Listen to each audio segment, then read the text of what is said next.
కొన్ని కొన్ని సార్లు మన పరిస్థితులు ఎలా ఉన్నా దేవుని వైపు చూడాలి.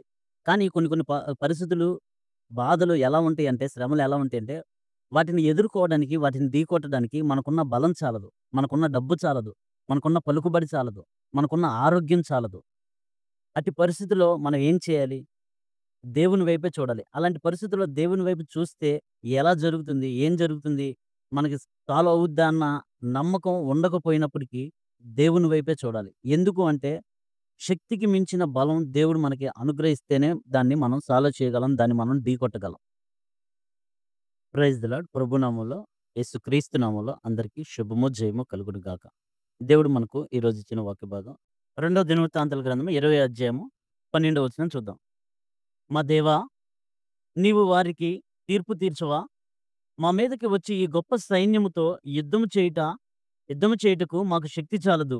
ఏమి చేయుటకు మాకు తోచదు. నీవే మాకు దిక్కు అని ప్రార్థన చేసిరి. అయితే వారి పరిస్థితి ఏంటంటే, వారి మీదకు వచ్చే సైన్యము వారిని ఎదుర్కోవడానికి వారికున్న శక్తి చాలదు. వారికున్న బలం చాలదు.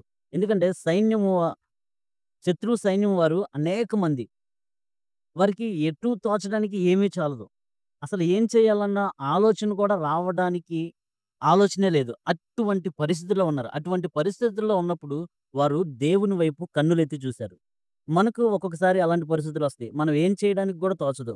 ఏమన్నా చేయాలన్నా మనకున్న బలం చాలదు. మనకున్న శక్తి చాలదు. మనకున్న డబ్బు చాలదు. మనకున్న ఆరోగ్యం గూడా సపోర్ట్ చేయదు. సరిపోదు దాన్ని ఎదుర్కోవడానికి. అటువంటి సమస్యలొచ్చినప్పుడు మనం ఎవరి వైపు చూస్తాం? లోకం వైపు చూస్తాం. ఉదాహరణకి అనారోగ్యం వచ్చింది. దాని కొరకు మంచి డాక్టర్ కొరకు చూస్తాం. డాక్టర్ దగ్గరికెళ్ళాలంటే మనకున్న డబ్బు చాలదు.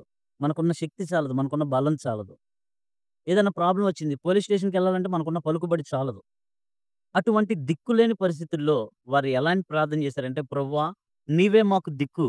నీవు తప్ప మాకు దిక్కే లేదు. వారిని ఎదుర్కోవడానికి నీవు తప్ప మాకు దిక్కు లేదు అని వారు మనస్ఫూర్తిగా ప్రార్థన చేసినప్పుడు దేవుడు వారితో మాట్లాడుతున్నారు. ఏమనంటే 15వ వచనం చూస్తే, యూదావారులారా, యెరూషలేము కాపురస్తులారా, యెహోషాపాతు రాజా, మీరందరూ ఆలకించుడి. యెహోవా సెలవిచ్చినదేమనగా, ఈ గొప్ప సైన్యమునకు మీరు భయపడకుడి, జడియకుడి. ఈ యుద్ధం మీరు కాదు, దేవుడే జరిగించును.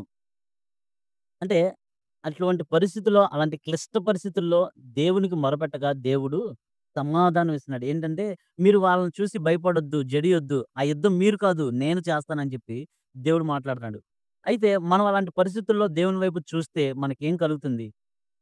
మొదటిగా దేవుని వైపు మనం చూడాలంటే చూడకూడనివి కూడా మనం చూడకుండా ఉండాలి. కీర్తనలు 119 37 అధ్యాయం 37 వచనం చూస్తే, వ్యర్థమైన వాటిని చూడకుండా, అంటే మనకున్న పరిస్థితులను బట్టి వ్యర్థమైన వాటిని అంటే అది ఉదాహరణగా మనకి ఏదొచ్చినా లోకంలో ఉన్న వారి వైపు చూడకుండా దేవుని వైపు కన్నులెత్తి చూడాలి. అలాగా దేవుని వైపు కన్నులెత్తి చూసినప్పుడు ఏం కలుగుతుంది? కీర్తన 121 ఒకటో అధ్యాయం ఒకటో వచనం, రెండో వచనం చూస్తే, దేవుని వైపు కన్నులెత్తి చూసినప్పుడు సహాయం కలుగుతుంది. అలాగే దేవుని వైపు కన్నులెత్తి చూసినప్పుడు వెలుగు కలుగుతుంది. దేవుడి వైపు కన్నులెత్తి చూసినప్పుడు జయం కలుగుతుంది. హెబ్రీయులు రాసిన పత్రిక 12వ అధ్యాయం ఒకటో వచనం, రెండో వచనం చూస్తే, మనం ఎలాంటి పరిస్థితిలో ఉన్న దేవుని వైపు చూడాలి. ఎంత భారమైనా, ఎంత బాధైనా, ఎంత భారమైనా విశ్వాసానికి కర్త అయిన దేవుని వైపు మనం చూస్తూ ఉంటే మనకి విజయం కలుగుతుంది. జయం కలుగుతుంది. అయితే అలాగ చూసి జయం కలిగిన వాళ్ళు ఉన్నారు. ఉదాహరణకి నెబుకద్నెజరు చూసాడు. ఆకాశం వైపు కన్నులెత్తి చూచి దేవుని స్తుతించాడు. శిష్యులు చూసారు. ఆకాశం వైపు తేరి చూచి దేవుని స్తుతించారు. అలాగే స్టెఫెన్ గారు చూసారు. ఆకాశం వైపు కన్నులెత్తి దేవుని స్తుతించారు. అలాగే యేసుక్రీస్తు ప్రభువారు తండ్రి వైపు కన్నులెత్తి చూసి దేవుని స్తుతించి ప్రార్థన చేశారు లాజరు సమాధి దగ్గర. అలాగే మనము దేవుని వైపు కన్నులెత్తి చూసి ప్రార్థన చేయగలిగితే, అంత గొప్ప విశ్వాసాన్ని మనం వృద్ధి చేసుకోగలిగితే, లేదని అనట్లేదు గానీ, ఉన్నదాన్ని వృద్ధి చేసుకోగలిగితే, దేవుని మన జీవితంలో దేవుడు మన జీవితంలో అద్భుత కార్యాలు చూస్తాడు. దేవుని యొక్క హస్తము మన మీదకి వచ్చి ఆశ్చర్య కార్యాలు, అద్భుత కార్యాలు మన జీవితంలో జరగడానికి దేవుడు అనుమతిస్తాడు. అయితే మనం ఎవరి వైపు చూస్తున్నాం? నువ్వు నేను ఎవరి వైపు చూస్తున్నాం? దేవుని వైపు చూస్తున్నామా? లోకం వైపు చూస్తున్నామా? ఎవరి వైపు చూస్తున్నాం?